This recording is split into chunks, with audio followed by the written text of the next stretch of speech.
하나님 감사합니다. 금요일 되었습니다. 추워졌습니다. 건강 주시고 오늘도 말씀으로 새히 먹고 또 생각이 바뀌고 삶이 변화되어 승리하는 저희들 되어지길 원합니다. 잘 전하고 들려지는 은혜를 주시옵소서. 예수님의 이름으로 기도합니다. 아멘. 오늘 말씀은 사무엘상 2장 12절로 21절입니다. 믿음을 사용하라. 오늘 5번째 말씀입니다. 이 사사기 시대죠. 사사시대는 어떤 시대인가? 영적 혼돈의 시대입니다.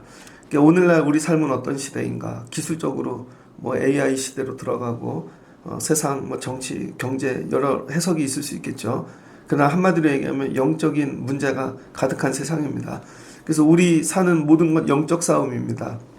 영적 싸움. 예전에 저 86년도 그때인 것 같아요. 중학교 1학년 때 강시 영화 이런 게 나왔어요. 이런 게 있구나. 절대 죽지 않죠. 죽었는데 무덤에서 살아나오는 강씨. 요즘은 좀비 이런 거 하죠. 좀비. 부산행 이런 거.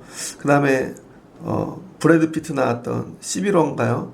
전 세계가 이상한 바이러스에 그래서 좀비 바이러스가 퍼지는 그런 거. 그 다음에 고스트원 그런 영화들. 이상한 것들 만들어요. 지금 다 영적인 그런 것들. 인간이 아닌 죽지도 않는 그런 대상들과 싸워야 되는 그 사람을 비유할 때 정상적이지 않은 사람들을 좀비라 그러지 않습니까? 이 지금 시대는 영적인 싸움의 시대입니다. 뭐가 영적인가?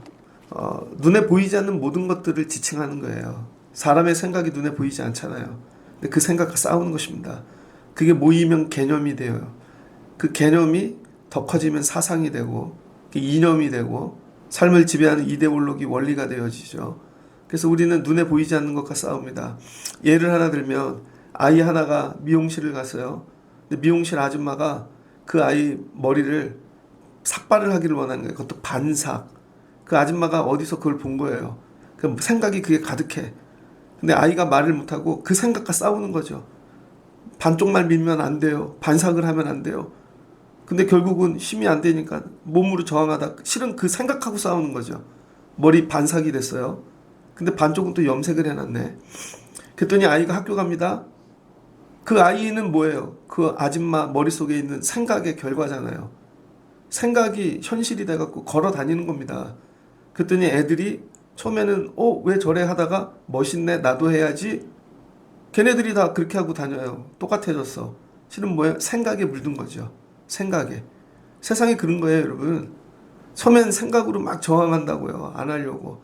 힘이 안 되면 지게 되어 있죠. 그 생각으로 내가 변화가 일어나는 것이죠. 그러면 내가 다니면 생각의 결과잖아요. 그럼 다른 사람들이 보고 따라해. 실은 형식을 따라하고 외모를 따라하는 것 같지만 그 생각에 물드는 것입니다. 그래서 그게 싫은 건 근원을 따라가면 생각과 싸우는 거예요. 이 모이지 않는 모든 것들이 전부 영적이라는 것입니다. 영적. 그래서 오늘 우리가 싸워야 될 가장 큰 영적인 문제라는 게 영적. 그래서 이 성경은요, 사사기를 통해 영적인 문제를 말하고 있습니다. 근데 잘못 접근하면 그냥 우리 삶이 잘 되고 못 되고 이런 게 아니라는 거예요. 이 성경을 통해 하나님이 영적 싸움이 있다. 그리고 영적 싸움에 승리하는 자가 되라. 이렇게 말씀하고 있는 거예요. 그래서 여러분의 삶에 일어나는 모든 문제들은 영적인 문제인 거예요. 그 뒤에 그 생각의 근원은 뭐예요? 세상은 세상 권세자가 있죠. 마귀 사탄. 우리는 우리 생각의 주인이 계시죠. 결국 말씀이고 하나님인 것입니다. 오늘 이 두 종류의 삶이 있다는 것이에요. 세상에는. 그런데 이게 눈에 보이는 형식이 하나님 잘 섬기는 형식인 것 같다고 이게 영적인 게 아니라는 것입니다. 근데 우리의 눈으로 볼 때는 좀 부족해. 그런데도 이게 영적일 수 있다는 거예요. 그래서 저와 여러분들이 영적인 사람이 돼야 됩니다. 오늘 말씀을 보니까 두 집안이 나옵니다. 제가 두 사람이 아니고 집안이라 그랬어요. 두 집안이 나옵니다. 여러분 집안은 어떤 집안인지 한번 잘 살펴보시면 좋을 것 같아요. 엘리의 집안이 있네요. 제사장이죠. 레위인이겠죠. 쉽게 얘기하면 사회 지도층입니다. 이게 조금 오래되면 기득권이 되겠죠. 있는 집이에요. 부자예요. 권세를 가졌습니다. 근데 그 집에 아들이 둘이 있어요. 엘리의 아들. 둘이 있는데, 자, 이 집은 제사장 집이니까 세상 사람들이 보면 어때요? 제사장 아들들이니까 하나님 잘 믿겠지? 믿음이 좋겠지? 그렇게 생각했습니다. 그런데 결과는 뭐예요? 행실이 나빠 여호와를 알지 못하더라. 그러니까 아빠가 제사장이라고 애들이 하나님을 안다는 건 잘못된 전제라는 것입니다. 저도 목회하는데 제가 하나님 섬기는 직업이지만 우리 애들이 하나님을 잘 믿는다는 건 착각이죠. 그래서 제가 늘 그거 고민하고 살고 있습니다. 그러니까 여러분들이 장로님이에요, 권사님이에요, 집사님이야.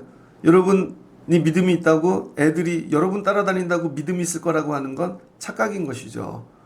예전에 저희 이종 사촌 형님이 있습니다. 술 담배를 어디서 배웠나? 고등학교 다닐 때 배웠다는 거예요. 근데 누구의 목사님 아들하고 술을 배웠대요? 목사님 아들하고. 벌써 70년대 얘기니까 오래됐죠. 그 목사님 아들인데 그 믿음이 없어요. 아빠가 목사라고 애가 믿음이 있다는 건 착각인 것입니다. 여러분들이 한번 점검해 보셔야 돼. 여러분이 기도하고 엎드린다고 여러분 자녀들도 기도하고 엎드리는가? 심각하게 생각해 보셔야 되는 것이죠. 그래서 엘리가 제사장이라고 애들이 믿음이 좋은 건 절대 아니다. 엘리의 이 자녀들은 좋은 믿음의 조건, 형편, 거기서 컸지만 누구보다도 나쁜 믿음을 가지게 되어진 것이죠. 그러니까 믿음도 환경이 아니다. 믿음의 환경이 되게 좋다고 가질 수 있을 것 같으나 거꾸로 갈 수 있다는 것이죠. 거꾸로. 그런데 다윗과 같이, 요셉과 같이, 아니면 다니엘과 같이 믿음의 환경이 안 좋아요. 그런데도 불구하고 믿음이 좋은 사람이 나올 수도 있는 것이죠. 자, 엘리의 아들들은 뭐가 나빴대요? 행실이 나빴답니다. 행실이. 어제 사무엘상 2장을 읽었죠. 2장 3절에 보면 이런 말씀이 나오죠. 한나의 고백이죠. 심히 교만한 말을 다시 하지 말 것이며 오만한 말을 너희 입에 내지 말지어다. 여호와는 지식의 하나님이시라. 행동을 달아보시느니라. 여호와는 지식의 하나님이라. 모든 걸 알고 계신 하나님이시고 사람들의 행실을 달아보신대요. 저울로. 행실이 나빴다는 거예요. 믿음 생활하는 사람들은요, 행실이 좋아야 됩니다. 그래서 사람은 두 가지가 남아요. 두 가지. 그 사람이 걸어온 행동의 이 길, 행동이 계속 쌓이면 뭐가 되냐면요, 궤적이 됩니다. 궤적. 그 사람의 이 삶의 궤적. 그래서 삶은 어떻게 하는, 지금 있는 모습이 아니라 그동안 걸어왔던 궤적을 보는 거예요. 그래서 저도 목회하는데 목사님들, 전도사님들 뽑을 때 꼭 이력서를 갖고 오라 그러죠. 그래서 먼저 교회에서 어떻게 했나? 왜 이분은 1년마다 교회를 옮겼지? 교회 적응을 못하나? 무슨 문제가 있나? 궤적을 보는 거예요. 궤적. 그 다음 두 번째는 뭘 보냐면 태도를 봅니다. 태도. 제일 중요한 게 태도라는 거예요. 그래서 지금 시대에, 앞으로 미래 시대 이 사람들 평가의 기준은 여러분 일이 아니라는 거예요.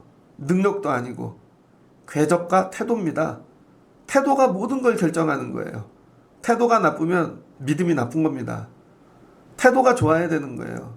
태도가 나쁘면 써먹을 수가 없는 겁니다.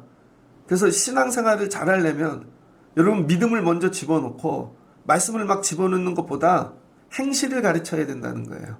행실. 어려부터 인사해. 어려부터 야 감사해. 태도를 고쳐야 되는데 태도를 우리는 손을 대지 않는다고요. 그리고 커지면 좋아진다고 생각해요. 지금은 어려서 그래요. 얘가 몰라서 그래요. 뭐가 불편해서 그래요. 그래서 우리는 태도에 손을 대지 않는다고요. 100% 망가집니다. 그러니까 엘리는 이런 거죠. 애들이 귀했어. 그랬더니 이 집에 섬기고 일하는 사람들도 귀하게 대접했겠죠. 제사장 아들이래. 먹을 것 좀 더 주고 다 받아주고 응석 받아주고 망가진 거죠. 예전에 신학교 입학해서 2학년이 되었습니다. 도서관에 이 공부하다가 밖에 잠깐 나갈 때 도서실에서 떠드는 애들이 있더라고요. 봤더니 딱 1학년이에요. 키 조그만데 너무 떠들어서 일로 불렀죠. 제가 이랬어. 너 목사님 아들이지? 그랬더니 맞대요. 너 늦둥이지? 맞대요.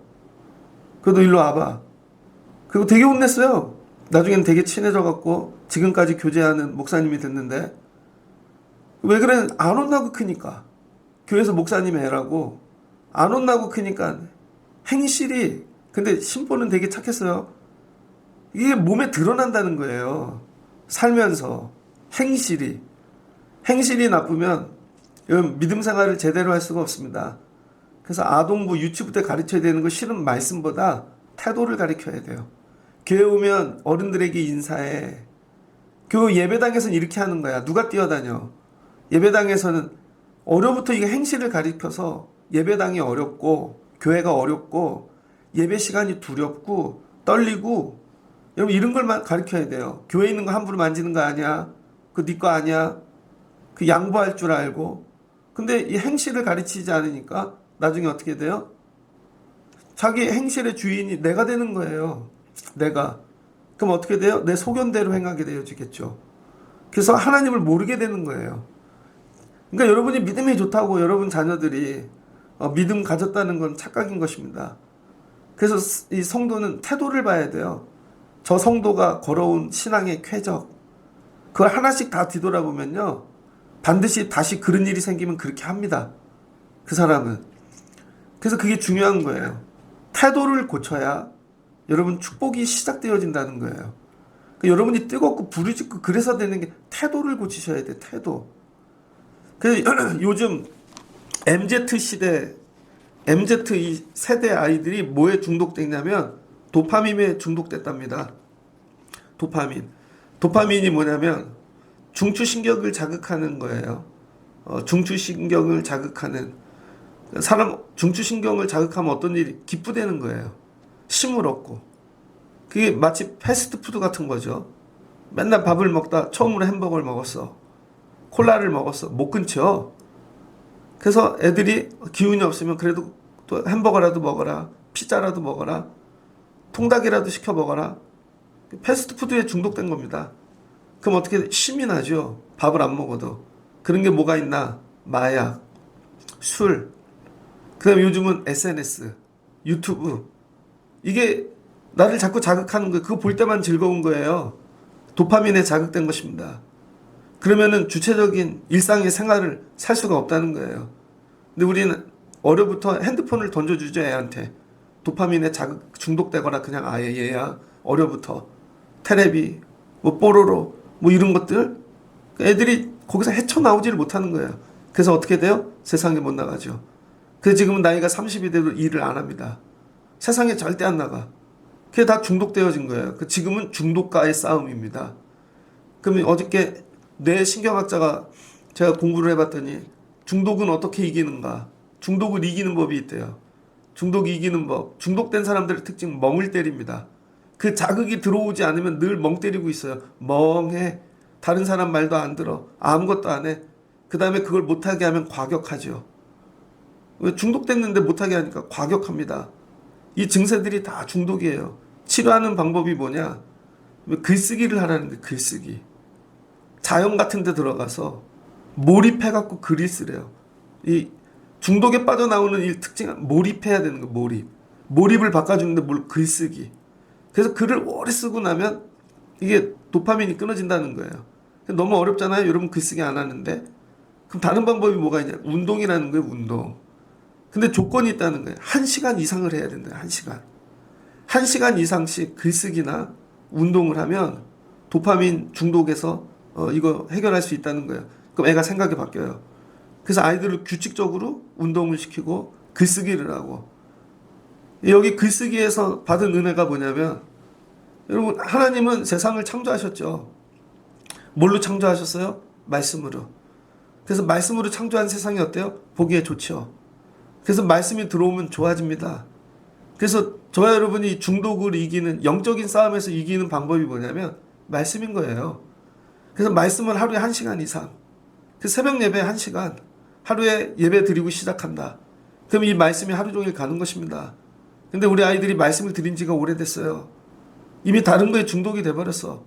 그럼 어떻게 거기서 건져낼 거예요? 영적인 이 싸움에서. 그래서 여러분 말씀이 주인이 돼야 되는 것입니다. 그래서 시편 19편입니다. 시편 19편 14절에 이런 말씀이 나옵니다. 나의 반석이시오 나의 구원자이신 여호와여, 내 입술의 말과 마음의 묵상이 주께 연락되기를 원하나이다. 19절을 이렇게 19편을 이렇게 보면은 다윗이 하늘의 달과 별을 봅니다. 근데 그것도 하나님의 손으로 지으신 것 같아요. 그 다음에 밤이 지식이 나에게 말을 한대요. 여러분 밤하고 대화해 본 적이 있습니까? 깜깜한 밤에 새벽에 저 새벽 기도 하는데요. 실은 밤에 준비 많이 하고 온 그 내용보다 걸어오고 이 깜깜할 때 예배당에 앉아 있을 때 하나님이 막 부어주십니다. 그때는 언어도 없고 말씀도 없는데 아무것도 없는데 하나님의 소리가 들린다는 거예요. 이게 하나님의 말씀이죠. 그래서 이 다윗이 19장에서 하나님의 말씀에 대해 계속 얘기합니다. 기록된 말씀뿐만이 아니라 계속해서 주신 영감이에요. 영감이 충만한 사람이 돼야 되는 거예요. 그래서 이것은 금, 곧 많은 순금보다 더 사모할 것이며 꿀송이보다 더 달대요. 이게 내 안에 들어오니까 여러분 바라보는 모든 것들이 다 하나님의 관점이고 말씀이 되어지는 거죠. 그러면서 하나님은 나의 반석이고 구속자시라. 내 입술의 말과 마음의 묵상이 이 말씀이죠. 내 안에 나오는 주께 연락되기를 원하나이다. 이런 마음 갖고 살아야 되는 거죠. 근데 엘리 이 아들들은 행실이 나빠서 여호와를 알지 못했다는 거예요. 여호와를 알지 못하였다. 잠언 말씀입니다. 잠언 9장 10절을 보면 여호와를 아는 건 뭘까? 여호와를 경외하는 것이 지혜의 근본이요 거룩한 자를 아는 것이 명철이니라. 그러니까 하나님을 아는 게 뭐래요? 지혜의 근본이래요. 명철의 근본이고. 그러니까 애들이 하나님을 몰라. 지혜가 없는 거죠. 그러니까 아무리 공부를 해도 안 되는 것이죠. 왜 우리 애들은 공부를 못할까? 나가서 일을 못하고? 하나님을 몰라서 그런 거예요. 그럼 어떤 일이 생겨요? 내 소견대로 행하는 것이죠. 내 소견, 내가 주인입니다.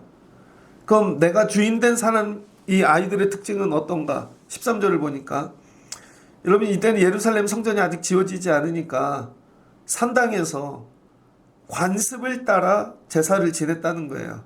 관습. 아직 시스템으로 이렇게 종교적으로 예배가 잘 세팅이 되어지지 않은 거죠. 관습을 따라. 가나안 들어온 지 얼마 안 됐어요. 그래서 법궤가 이제 성막을 떠나 이제 머물기 시작한 거죠. 그래서 이런 식으로 해보자 하고 자꾸 예배를 세팅해 가는 과정입니다. 그래서 이 관습을 따라. 그래서 고기를 걷대요. 고기를 구는데 이렇게 푹 찍어서 갈고리로 처음 나온 건 제사장에게 줬다는 것입니다. 우리 신명기를 읽었지만 여러분 많은 지파들이 있죠. 거기서 다 제사장들 섬겨야 되잖아요. 이게 처음 나온 고기를 그랬더니 애들이 그걸 보고 크는 거예요. 엘리의 아들들이. 그 고기 먹고 컸으니까 세월이 어렵든지 안 어렵든지 얘네들은 기름기가 막 흐를 거 아니에요. 돼지 같고 막 애들이. 그랬더니 뭘 알아요? 고기 맛을 아는 거죠. 몇 번 먹어보더니 어느 부위가 맛있는지 아는 것입니다. 그래서 갈고리로 팍 찍어가지고 나오면 뒷다리가 걸릴 수도 있고 뭐 앞다리가 걸릴 수도 있고 뭐 다 부위가 다른데 지네가 좋아하는 부위를 찾아내서 끄집어내겠다는 거예요. 지네 소견대로. 근데 아무도 막지를 못하는 것이죠. 그럼 어떻게 돼요? 점점 자아가 커지죠. 그럼 뭐가 돼요? 중독이 되어지죠. 도파민이 지배하는 것입니다. 실은 이 생각이 여러분 영적인 것이죠. 말씀이 없이 자기 생각으로 사니까 이게 죽게 되어지는 거죠. 왜 그럴까? 하나님을 모르니까. 하나님을 모르면 어떻게 돼요? 하나님이 안 보이니까 없는 걸로 생각하는 거죠. 여기 제사를 지내. 사람들이 다 와요. 근데 하나님을 본 사람이 있고 아는 사람이 있는데 모르는 사람들은요. 가나안 들어오니까 광야 때 하나님 다 잊어버렸잖아요. 이게 뭐예요? 그냥 우리 아빠 직업인 거예요. 우리 아빠 직업. 아빠 직업이 많은 것 중에 제사장이고 제사장 직업 중에 좋은 건 고기를 마음대로 먹는 거고 그래도 여유 있게 사는 거고. 그러니까 이게 하나님을 섬기는 예배가 아니라 그냥 자기네 삶이 된 거죠. 삶. 제일 무서운 게 뭔지 알아요? 목사님들 중에 목회가 삶인 사람들. 생존을 위해 목회하는 분들. 이게 제일 무서운 겁니다. 신앙생활도 마찬가지예요, 여러분. 신앙생활을 하는데 실은 이 신앙생활이 그냥 여러분 삶이야, 삶. 그냥 이게 그냥 생존을 위해 믿음 생활하는 거예요. 생존을 위해. 이게 제일 무서운 겁니다. 그러니까 어떻게 돼요? 겁이 없죠. 그냥 우리 집에서 늘 이런 일이 일어나고 있는 거야. 그러니까 가갖고 마음대로 하고 먹고. 근데 얘네들이 장성하네요. 점점 커지네. 등치들이 좋아지고. 그러니까 자기 자아가 더 커지는 것이죠. 그 나중에 뭐예요? 제사를 멸시한대요. 이제는 사춘기가 돼갖고 우리 집에 들어갔는데 이런 좀 피냄새가 안 나면 좋겠고, 아 나도 내 시간 갖고 싶은데 맨날 사람들 여기 제사 드린다고 오고. 나중에 이제 아빠하고 싸우는 거죠. 아빠 직업 좀 바꿔. 왜 제사장이 됐어? 우리도 이제 좀 다른 데 가서 살면 안 돼? 애들 그럴 수 있겠죠. 예전에 어떤 목사님이 담임으로 교회를 옮기셨대요. 그랬더니 애들이 아빠가 목사지 내가 목사야. 아빠는 그 교회가, 나는 안 간대. 그래서 진짜 안 따라갔어요. 근데 그걸 설명을 되게 잘 하시더라고. 설명을 되게 잘해서 안 데리고 오는 걸 합리화하더라고요. 그 나중에는 오긴 왔습니다. 맨날 이 싸움 하는 거죠. 아빠가 목사지 우리가 목사야. 그래서 걔네들은 염색도 하고 다니고 귀도 뚫고 다니고 잘 설명할 수 있어요. 근데 이거 되게 어렵죠. 근데 남의 집 애들한테 예수를 잘 믿어라, 예배 드려라 한다는 게 나중에 어떻게 돼요? 그 교회가 싫은 거예요. 멸시하는 거예요. 멸시. 나중에 하나님을 모르니까. 세월이 가면서 귀하다, 감사하다. 야, 많은 것 중에 우리 아버지가 제사장이고 우리 집이 그래도 야 하나님 섬기는 자리이고, 야 내가 여기서 컸고, 감사가 있어야 되는데 이게 없는 거죠. 자, 이 문제를 여러분 가정으로 가지고 가볼게요. 여러분 직분 가진 거, 예수 믿고 사는 거 애들이 감사합니까? 우리 엄마는 교회를 열심히 다녀. 그 되게 감사해. 아니 애들이 커가면서 그걸 감사하는가? 왜 우린 교회를 다녀? 그래서 우리는 이것도 못하고 저것도 못하고 11조를 안 드렸으면 내가 옷 하나 더 사고 이렇게 하고, 우리 가족끼리 여행도 다니고. 여러분 어떠세요? 이게 남의 집 얘기가 아니라는 거죠. 자, 이 결과는 뭐예요? 결국은 이 집은 망하지요. 하나님을 잘 섬기는 형태는 가지고 있으나 진짜 하나님을 잘 섬기지 못하게, 기르질 못한 거죠. 잘 섬기게. 행실을 통제하지 못하였고, 행실을, 여호와를 결국은 알지를 못하였고. 엘리는 억울할 거예요. 열심히 했는데. 나중에 망하죠. 두 아들은 전쟁에 나가서 죽고, 그 소식을 들은 엘리는 다 늙어서 의자에 앉아 벽에 기대 있다가 의자가 자빠져서 목이 부러져 죽죠.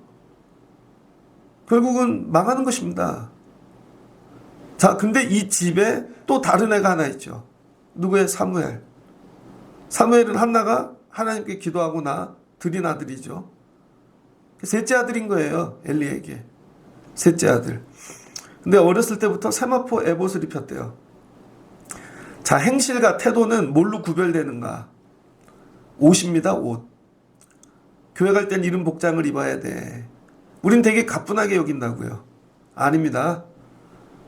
세마포 에봇, 구별된 옷을 입었다는 거예요. 너는 그런 거 하는 거 아니야? 그 옷 입고 그런 거 아니야? 하는 거 아니야? 이런 거 가르쳐야 되는 것이죠.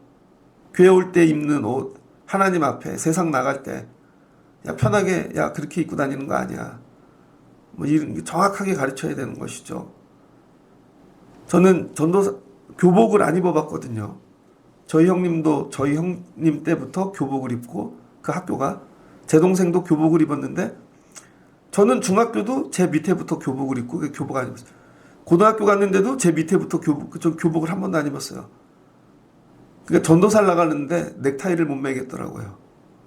제 평생 꿈이 청바지만 입고 사는 거였습니다. 서태지와 아이들처럼. 옛날에 해바라기 아저씨들 청바지만 입고 살잖아요. 난 자유하게 살 거야. 맨날 남방만 입고. 전도사 나갔는데 청바지 입고 갈 수 없잖아요. 그 양복을 샀다고요. 처음으로 양복이 있는 법을 배워요. 양복을 입어야 전도사가 됩니다. 설교할 때. 넥타이를 매는데 맬 줄 알아야지. 그래서 제 동생한테 토요일마다 요거 묶어서 넥타이 해갖고 묶어놓고 가. 걔가 없으면 넥타이를 못 매는 거예요. 아버지한테 매달라고 그러고. 그러다 넥타이 매는 법. 그 다음에 또 옷 입는 법, 이거 배워야 되더라고요. 전도사답게, 나중에 목사답게, 그리고 직분자답게 비싼 옷을 입으라는 게 아닙니다.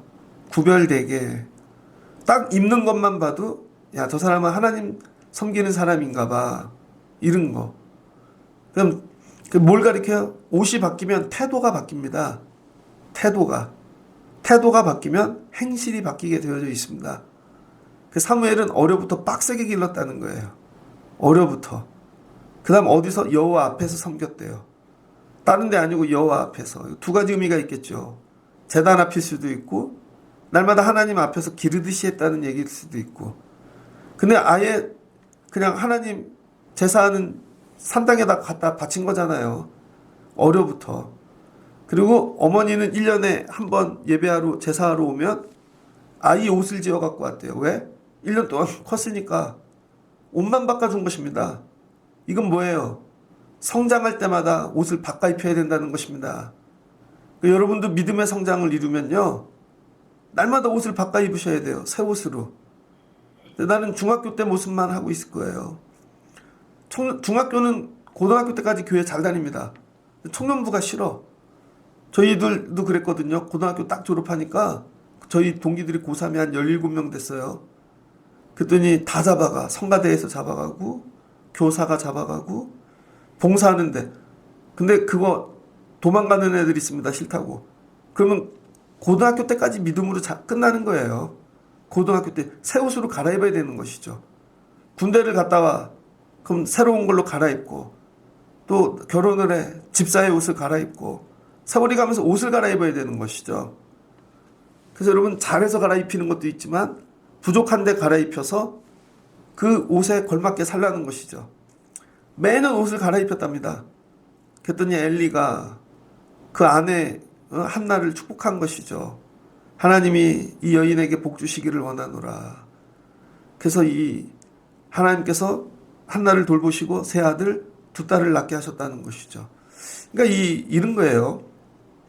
하나님께 사무엘을 바쳐서 하나님이 5 자녀를 주신 것도 있지만 이 여자에게 생명을 맡기면 잘 기른다는 보장이 있는 거죠. 그래서 이 집에는 하나님이 자녀를 많이 주고 싶은 거예요. 사무엘을 하나 줘봤더니 너무 잘 길러. 하나님의 식으로.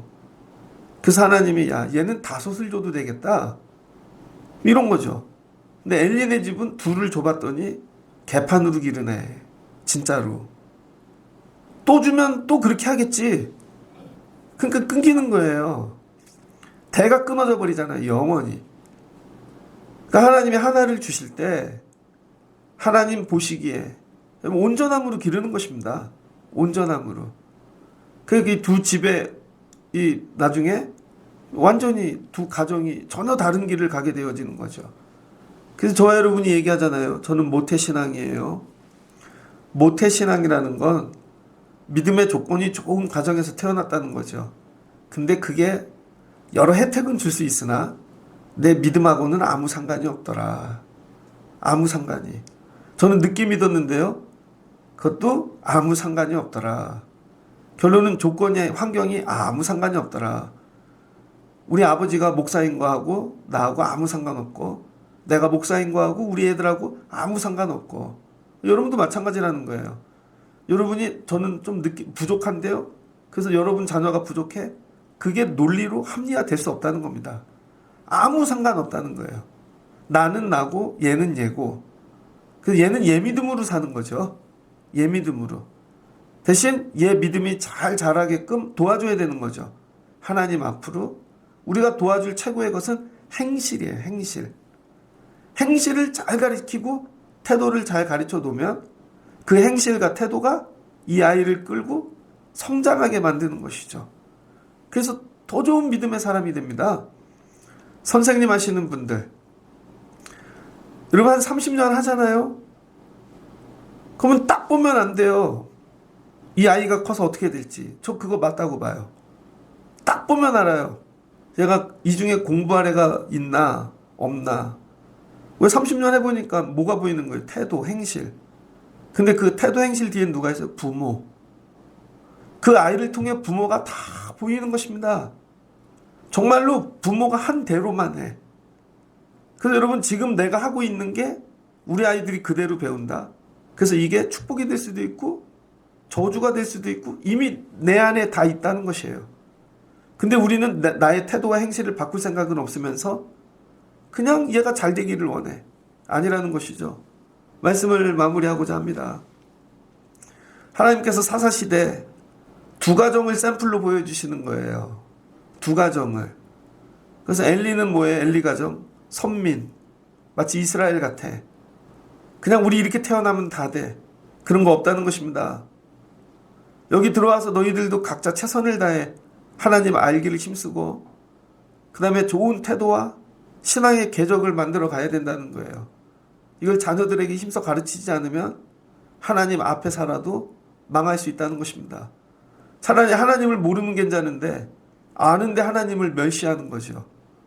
교회를 멸시하는 분들이 있습니다. 신앙생활이 되게 오래되고 몇 대가 됐는데 교회를 멸시해. 저 목회하다 보니까요, 목사를 꼭 경쟁 상대의 자리에다가 놓고 신앙생활하는 분이 있습니다. 어떻게든지 이겨보려고. 아니면 평가의 자리에다가 목사를 놔. 아니면 공격하는 자리에 딱 놓고 교회 오는 이유가 그거 공격하고 하려고 오는 거예요. 뭐라도 단점을 찾아내고 설교라도 듣고 비판하고 뭐라도 그 경쟁하고 공격하고 싸움의 대상으로. 그걸 잘하면 교회 열심히 믿음 생활 잘했다고 생각해요. 그 희한하게 그렇게 대상을 놓는 분들이 있습니다. 그럼 집에 가면 어떻게 해요? 그것도 얘기하죠. 비판하죠. 교회를 그렇게 하죠. 그러면 다니면서도 애들이 그거를 배워. 그럼 똑같이 큽니다. 근데 어떤 분들은 신앙생활을 하는데 목사님과 협력관계인 분이 있죠. 주의 종과. 우리가 이걸 도와드리자. 부족한데 같이 가자. 같이 해보자. 이게 은혜가 된다. 이게 완전히 달라요. 하나님을 어느 자리에다가 둬야 되는가? 주의 종은 어느 자리에 둬야 되는가? 계속 비판만 해보십시오. 경쟁하고 또 안 맞아. 또 옮겨. 또 그렇게 안 돼요, 여러분. 태도를 바꾸셔야 돼요. 태도를 딱 바꿔서 이거 열심히 섬겨야지. 제대로 배워야지. 가르쳐야지. 그래야 하나님이 일하시기 시작하신다는 것입니다. 두 가지 가정이 있더라. 두 가지 가정. 우리 삶을 변화시키는 것은 하나님 말씀이라는 거예요. 하나님 말씀 안에 좋은 게 다 들어가 있고 하나님 말씀으로 일하시고 우리 애들에게 말씀을 넣어야 되는 것이고 그리고 날마다 아이들도 고백하게 만들고 하나님 앞에서 길러야 된다는 거예요. 왜 이게 잘못됐나? 이게 원점이라는 거죠. 하나님 앞에서 길렀는가? 하나님 앞에서 길렀는가? 하나님 앞에 기르는 하나님 이거 회복되게 도와주세요. 그래서 이스라엘이 요 두 길이 갈라지기 시작합니다. 두 길이. 엘리의 길과 사무엘의 길로 갈라지기 시작하죠. 여러분 1년을 맞춰가며 내 믿음은 어느 흐름을 타고 가고 있는가 잘 점검하시고 하나님을 알아야 믿음을 쓰죠. 하나님을 알아야. 그러니까 엘리 아들들은 하나님을 모르니까 믿음을 쓸 일이 없는 거죠. 나중에 사무엘은 하나님을 알아서 점점 믿음의 옷들이 커가고 나중에 믿음을 쓰는 자가 되어지는 것이죠. 여러분 오늘 주시는 말씀을 붙잡고 우리 가정 자녀들 어찌 기르고 살아야 되나 깊이 묵상하시고 하나님 앞에서 말씀으로 세워지고 살아가실 수 있는 그 미래를 그렇게 디자인해 가실 수 있는 여러분들 되시기를 주의 이름으로 축복합니다. 같이 기도하겠습니다. 좋으신 하나님 감사합니다. 이 사무엘 하나님 시대 두 가정이 있습니다. 이 사사시대 끝나갈 때 하나는 엘리 제사장의 가정이고 하나는 이 한나 사무엘입니다. 엘리 제사장은 제사장 가문입니다. 그러나 그걸 직업으로 형식으로 삶을 유지하는 하나님 시스템으로 살아갔습니다. 그랬더니 아이들이 살기는 하나 하나님을 모르니까 하나님 두려워하지 않고 나중에 하나님 멸시합니다. 그래서 망하게 되었습니다. 그러나 사무엘은 하나님 앞에서 컸고 옷부터 태도부터 온전히 하나님의 사람으로 성장하였습니다. 지금 우리의 삶은 왜 이런가? 우리 아이들의 삶은 하나님 우리의 궤적을 뒤돌아보게 하여 주시옵소서. 정말 하나님의 사람으로 길렀는가? 말씀으로. 하나님 도와주세요. 하나님, 우리가 이 땅에서 아무리 잘 돼도 결국 우리 안에 하나님이 없으면 또 무너지고 망할 수밖에 없습니다. 하나님 말씀으로 살아가고 기르고 행하는 저희들 되게 하여 주옵소서. 이런 회복이 있게 도와주시옵소서. 예수님의 이름으로 기도합니다. 아멘.